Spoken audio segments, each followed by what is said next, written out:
Bonjour à toutes et tous, je me présente rapidement, Jean-François de Buisson. J'ai exercé des fonctions, entre autres, de conseiller juridique pendant plus de 20 ans dans le non-marchand, et mon domaine de spécialisation, c'est le droit du travail. Alors, je vais vous présenter une formation qui se donnera au printemps en collaboration avec la FIL et qui qui aborde la question du contrat de travail. Alors, la question du contrat de travail, premièrement, on peut se poser la question de savoir, mais tiens, dès lors qu'il est signé, en quoi est-ce que je dois venir à une formation sur le contrat de travail? Mais la signature, en fait, ce n'est pas la fin, c'est juste le début du contrat de travail. Dès lors qu'on a signé le contrat, après, le contrat, il vit, et bien entendu, il prendra fin à un moment donné. Dès la signature, une série de questions se posent. Est-ce que je peux mettre tout ce que je souhaite dans mon contrat de travail? J'ai peut-être repris un contrat qui est issu d'un secrétariat social, ou bien quelque chose qui m'a été fourni, mais est-ce que je peux mettre tout? Première question. Deuxième question, est-ce qu'il est souhaitable de mettre tout? Est-ce qu'il y a des choses qui ne doivent pas se retrouver plutôt dans un règlement de travail? Donc, a fortiori, au moment de la signature, il y a déjà une série de questions qui se posent. Dans un deuxième temps, nous aborderons la vie de tous les jours du contrat de travail. La vie de tous les jours, c'est l'exécution. C'est ce qui se passe, évidemment, jour après jour. Derrière cette exécution du contrat, là aussi, il y a de multiples questions qui peuvent se poser. Exemple, est-ce que lorsqu'un travailleur part en formation, dois-je compter l'entièreté de la journée pour le temps de travail? Qu'est-ce qu'il advient des temps de déplacement? Autre question, je dois payer la rémunération, mais il y a des frais. Est-ce qu'il y a des frais de déplacement? Est-ce qu'il existe des frais de mission, par exemple? On peut également aborder la question des congés.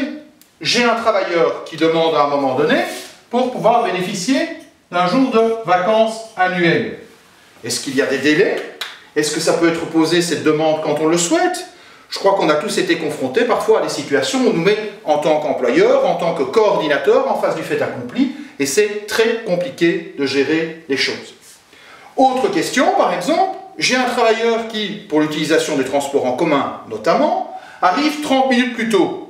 Est-ce que ces 30 minutes, c'est du temps de travail ou pas? Est-ce que le travailleur peut me présenter la note et dire « Eh, moi j'arrive tous les jours une demi-heure plus tôt. Alors comme j'arrive une demi-heure plus tôt, quelque part je récupérerai bien plus tard sous forme de congé, ou bien aujourd'hui je souhaite repartir plus tôt. » Autant de questions qui peuvent se poser au quotidien dans le cadre de la vie du contrat de travail. Enfin, nous aborderons également la question de la fin du contrat. Alors c'est jamais un moment agréable parce que le contrat, soit il prend fin de manière naturelle, ou bien on va l'appeler quelque peu poussé. Effectivement, de manière naturelle, lorsqu'on accède à l'âge de la pension, qu'est-ce qu'il advient?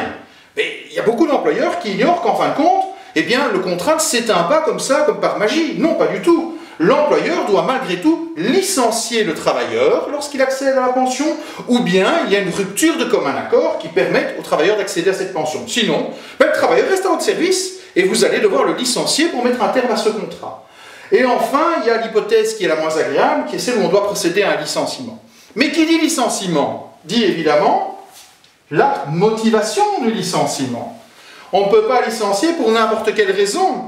Par ailleurs, qui dit effectivement motivation, dit on a déjà tenté en tant qu'employeur à plusieurs moments de tenter de recadrer un peu ce travailleur et donc se pose la question des preuves. Il y a donc un suivi dans le cadre de l'exécution du contrat. Un suivi qui peut mener à devoir recadrer un peu dans le cadre des prestations et à s'emménager les preuves au cas où malheureusement il faudrait se séparer de ce travailleur. Donc, vous l'aurez compris, ces deux journées de formation visent à revoir évidemment le fonctionnement, plus toute une série de particularités dans le cadre du contrat, l'objectif étant d'aborder le quotidien du contrat de travail sans oublier les grands principes, premièrement, et deuxièmement, d'apporter une réponse à toute une série de questions qui peuvent se poser. Voilà, c'est avec joie que je vous retrouverai donc au printemps pour ces 2 jours de formation.